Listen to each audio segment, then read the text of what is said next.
Anteriormente, nuestro sabueso estaba en las puertas de la muerte, frustrado y pensando que nada de lo que había hecho tenía sentido. Sabía que alcanzaría el 10º colmillo que siempre había deseado, pero ya no estaba seguro de si sería suficiente.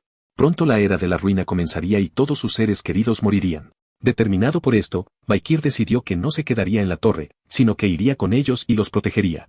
Kane Corso pensaba que todo estaba perdido, pero entonces Valkyr regresó a la vida, mucho más fuerte, con el 8º colmillo y la determinación de alcanzar el 10º, dejando en claro a Kane Corso que, sin embargo, ahora tenía que irse, asegurándole que volvería y que, tal como él deseaba, lo mataría con el 10º colmillo. Kane Corso pensaba que Valkyr no tenía más opción que quedarse por el juicio de la torre, pero entonces las puertas se abrieron, haciéndolo entender que Valkyr tenía razón, el lugar donde debía estar ahora no era la torre.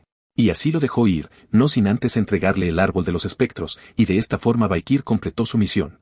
Finalmente todo estaba listo, todos los finalistas de cada academia esperaban frente a las puertas de la Cámara Conjunta para recibir su premio, momento en el que Ballena Azul se pronunció felicitándolos a todos por pasar las pruebas de las 7 grandes familias, incluyendo, por supuesto, a los estudiantes de primer año por su gran desempeño en la segunda ronda, clamando así que él y todos los representantes de cada academia les expresaban todo su respeto. Entonces, Ballena Azul cambió su tono diciendo que, para asegurar que todos sus esfuerzos y sacrificios no fueran en vano, procedería a explicar las reglas para recibir los artefactos, empezando por la regla absoluta.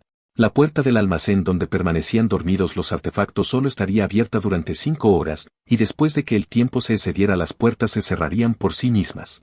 El viejo mañoso dejó en claro que, como esta era una regla absoluta, debían saber que, por mucho que quisiera salvarlos, las puertas no se volverían a abrir hasta el próximo año. Después de decir esto, Ballena Azul mencionó que el estudiante que había regresado de Baskerville debía escuchar atentamente sus palabras, gritándole así a Valkyr que lo escuchara bien y de inmediato lo regañó por llegar tarde, pues por su culpa los otros estudiantes no querían entrar por esperarlo a él, agregando que se lo advertía porque, con su sentido del tiempo, si no escuchaba definitivamente quedaría atrapado en la cámara conjunta.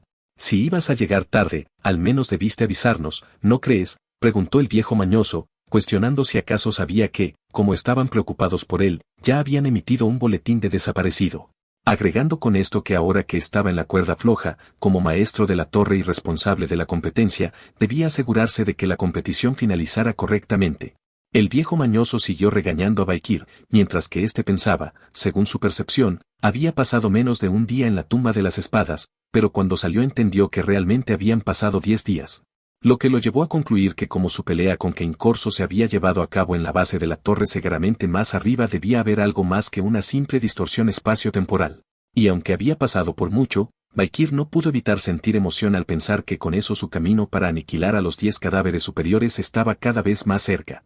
El tiempo pasó, ahora solo quedaban 5 minutos y medio para que la puerta de la cámara se cerrara, momento en el que el general Basilio se pronunció diciendo que pronto los estudiantes comenzarían a regresar, agregando Hippolyte que no podía con la curiosidad de ver qué tipo de artefactos traerían los estudiantes de este año. En ese momento, el viejo mañoso interrumpió la conversación, recordándoles que, como ya les había dicho muchas veces, los estudiantes no elegían los artefactos, sino que era al revés.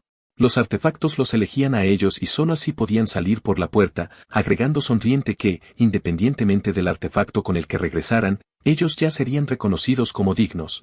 Por lo que esperaba una calurosa felicitación para cada uno. Hippolyte asintió, dándole la razón. En ese momento Vance recordó la obsesión del viejo mañoso con la victoria de la torre mágica, resaltando que el hecho de que aquel que no dejaba de alardear de la torre se mostrara preocupado por los estudiantes era tan falso que le resultaba incómodo de ver, agregando que, sin embargo, él mismo también se preguntaba cuántos estudiantes serían elegidos este año. En ese momento los estudiantes comenzaron a salir. Hippolyte pidió que aquellos que hubieran sido escogidos por un artefacto informaran su tipo y sus habilidades. Oenane fue el primero, diciendo que su tipo eran las muslonas. Ok no, dijo haber obtenido la escama del dragón rosa, cuya capacidad era aumentar la cantidad de maná.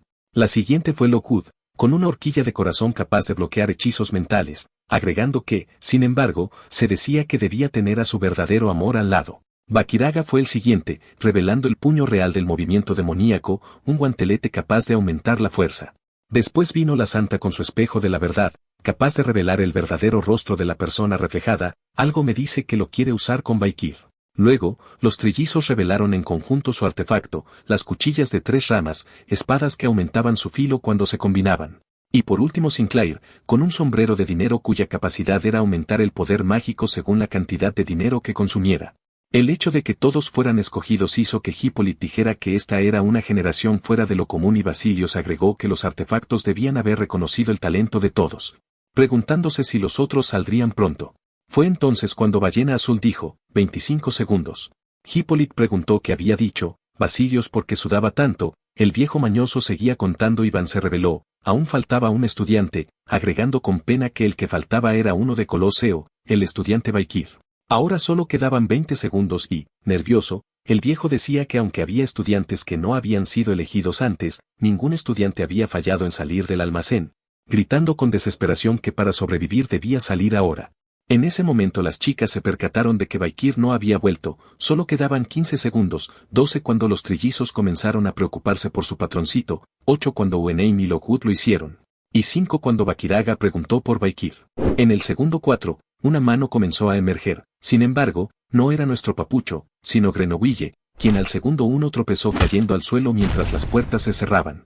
En ese momento, Grenouille se puso en pie clamando que el protagonista siempre aparecía al final, momento en el que todos quedaron en silencio. Desde la Santa, Sinclair, los trillizos y hasta los profesores, todos se habían olvidado de Grenouille, y al notar la atmósfera tensa preguntó por qué todos estaban en silencio, momento en el que Van se quedó ice frío hielo, preguntándose dónde estaba Baikir.